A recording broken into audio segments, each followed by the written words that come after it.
Hey, Journey Church. Pastor Matt Larson here with an update on how things are going over here on our end. But first, let me say, that escalated quickly, didn't it? I want you to be encouraged. I want you to be at peace. Everything is going to be okay.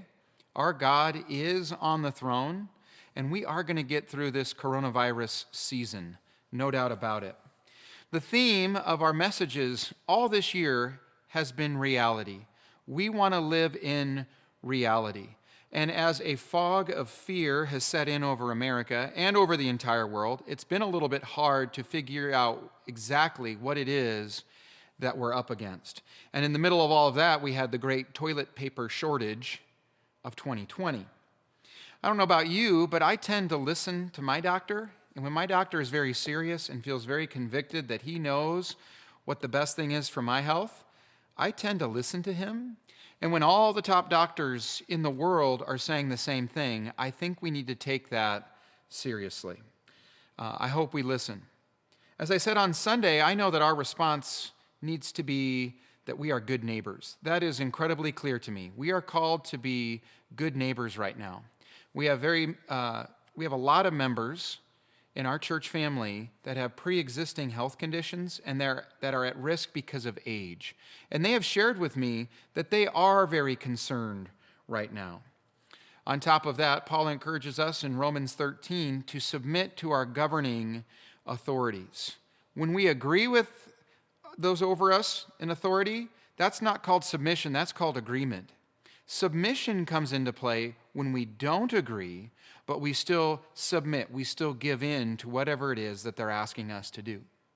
If the government was asking us to do something immoral right now or something that was against the Bible, we'd be having a totally different conversation. But what they're asking us to do is to try to take good care of the most vulnerable members of our community. And the government's asking us to help our healthcare system so that it's not overwhelmed. They're asking us to help our healthcare workers and our doctors and our nurses. I don't mind doing our part in that season at all. Because of this, we have made the decision to move all of our worship services online. We are canceling any big gathering that we were planning on having, and we're going to move all of our worship services online for at least the next 2 weeks.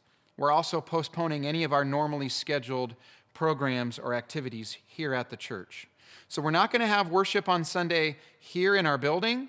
We're going to be having worship in our homes online. I want to say something really important about this. No one is more heartbroken than me about this announcement. This has been a very, very difficult decision to make. But then I realized the church isn't a worship service. The church isn't a building. The church is a people. And you can't cancel the church because it's a people. Throughout history, at different times, things way bigger than the coronavirus have tried to cancel the church. And every time throughout history the church was put under that kind of pressure, we multiplied and we grew. The gates of Hades cannot prevail against the church.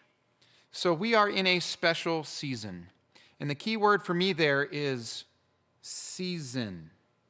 This is not going to last indefinitely. It's going to be a turbulent few months, no doubt. But this too shall pass. With God's help, we are going to get through this. Now, I know many of you are scared. I know many of you are indifferent still. And I know that there are even some of you who are angry because this does stink. This is frustrating. This did mess up all of our plans. I had a lot of neat things lined up on my own calendar that are all canceled right now. Rather than let our emotions overrun and get us to react, possibly hurting our witness, I think we need to do all we can to stay humble, to stay loving, and to stay gentle so that we can respond to this in Christ-like ways. A friend of mine said to me on the phone last night, he's a pastor too, and he said, Matt, we are all like toothpaste. He said, we don't really know what's inside until we get squeezed. This situation has challenged me personally in many ways, and as I have felt the squeeze, I've come to realize that I have been putting some security in some things other than Jesus myself.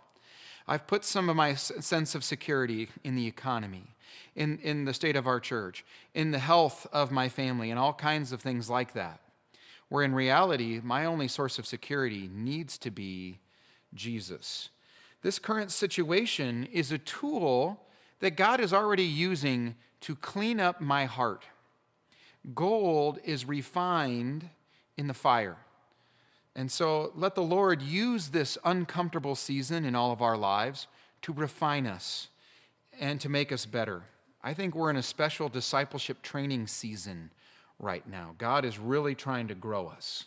So let's partner with him.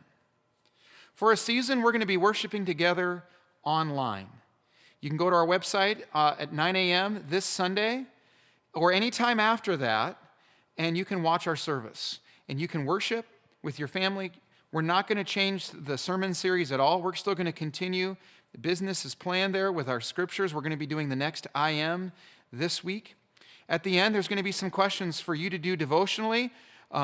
If you're at home with your family, it'd be a great opportunity for you and your family to sit down and talk about the challenge from the Word and what it means for us today. Starting next week, the staff is going to be posting a daily video devotional to encourage you during this time and to keep you spiritually fed and filled up so that you can tackle whatever challenges is in your way on that particular day. If you have a prayer request or a need, we still want to meet that. And so if you'd call the church, if you'd hit us up on Facebook, if you'd email us at office@journeykingman.com, we'd love to respond to your need in any way that we possibly can.